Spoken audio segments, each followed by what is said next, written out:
അറിയാമല്ലോ, mutual fund ഇൻഡസ്ട്രിയിൽ കേരളം എന്ന് പറയുന്നത് ഒരു നീഡിൽ മൂവറേ അല്ല. ഞങ്ങളുടെ കോർപ്പറേറ്റ് ഓഫീസിൻ്റെ വേർഡിൽ പറഞ്ഞു കഴിഞ്ഞാൽ നമ്മൾ എത്ര ബിസിനസ് ചെയ്താലും അതൊരു സംഭവമല്ല.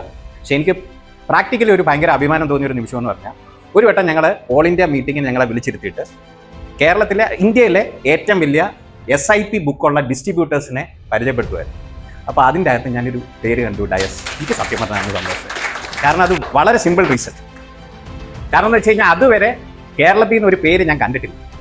ഓക്കെ, അപ്പം അതിൻ്റെ അർത്ഥം ഡയസ് ഇൻവെസ്റ്റ്മെൻറ്റ് കേരള എന്ന് പറയുമ്പോൾ നമ്മളും എവിടോ ആ ഒരു പേരിലെത്തി എന്നുള്ളൊരു സന്തോഷം നമുക്ക് തീർച്ചയായിട്ടും ഉണ്ട്. ഇന്നിപ്പം നമുക്ക് വിരലെണ്ണാവുന്ന IFIs ആ ലെവലിലേക്ക് വളർന്നിട്ടുണ്ടെങ്കിൽ പോലും അന്ന് ആദ്യമായിട്ട് എൻ്റെ ഒരു കരിയറിൽ ഞാൻ ഈ പറഞ്ഞ പോലെ 2006 SBI ജോയിൻ ചെയ്താലും ഈ പറയുന്ന ഒരു വളരെ ഗ്യാപ്പിന് ശേഷമാണ് കേരളത്തിൻ്റെ ഒരു മേജർ ഒരു ഡിസ്ട്രിബ്യൂട്ടർ എന്ന് പറഞ്ഞ് പ്രൈം ലൈറ്റിൽ ഇന്ത്യയിൽ വന്നത്. അപ്പോൾ അത് ആക്ച്വലി ഒരു സന്തോഷം തരുന്നൊരു ഭാഗമായിരുന്നു. രണ്ടാമത് എനിക്കുണ്ടായ ഒരു അനുഭവം എന്ന് പറഞ്ഞു കഴിഞ്ഞാൽ, ഒരു ദുബായിൽ നിന്ന് വർക്ക് ചെയ്യുന്ന ഒരു ഡിസ്ട്രിബ്യൂട്ടർ. അപ്പോൾ ആ ഡിസ്ട്രിബ്യൂട്ടർ അത്യാവശ്യം നന്നായിട്ട് SIP ഒക്കെ ചെയ്യുന്നതാണ്. ഒരു ദിവസം എൻ്റെ അടുത്ത് വന്ന് ചോദിച്ചു, ഈ ഡയസ് ഇൻവെസ്റ്റ്മെൻറ്റ് അറിയാമോ എന്ന് ചോദിച്ചു. ഞാൻ പറഞ്ഞു പിന്നെ അറിയാം എന്ന് പറഞ്ഞു. പുള്ളി കാരണം എനിക്ക് കുറേ SIP കിട്ടുന്നുണ്ട് കേട്ടോ. അപ്പോൾ ഞാൻ ചോദിച്ചു അതെങ്ങനെ? ഞാൻ പലയിടത്തും പോയി SIP എന്നാന്നുള്ളത് പറഞ്ഞാലും അവരത്ര താല്പര്യമൊന്നും കാണിച്ചിട്ടില്ല. പക്ഷെ പുള്ളി കുറേ വീഡിയോ ഇട്ടപ്പം ഞാൻ പറഞ്ഞതും പുള്ളി പറയുന്നതും കുറേയൊക്കെ അലൈൻ ചെയ്ത് വരുന്നുണ്ട്.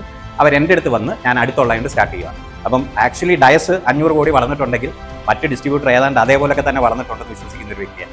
കാരണം ഇത് പലയിടത്തു നിന്ന് എനിക്ക് കിട്ടിയേക്കുന്ന അഭിപ്രായം. കാരണം എന്ന് വെച്ച് കഴിഞ്ഞാൽ ഇദ്ദേഹം ഇടുന്ന വീഡിയോസ് കാരണം SIP എന്താണെന്ന് പലരും മനസ്സിലാക്കുകയും മേ ബി നിയറസ്റ്റ് ഏതെങ്കിലും ഒരു സ്ഥലത്ത് പോയി ബിസിനസ് ചെയ്യുന്നുണ്ടാവും. അപ്പം ഡയസ് 500 കോടി വളർന്നിട്ടുണ്ടെങ്കിൽ ഈ ഇൻഡസ്ട്രിയുടെ അത്രയും തന്നെ കോൺട്രിബ്യൂട്ട് ചെയ്യാൻ പുള്ളിക്ക് സാധിച്ചിട്ടുണ്ട് എന്നുള്ളത് അടിയുറച്ച് വിശ്വസിക്കുന്ന ഒരു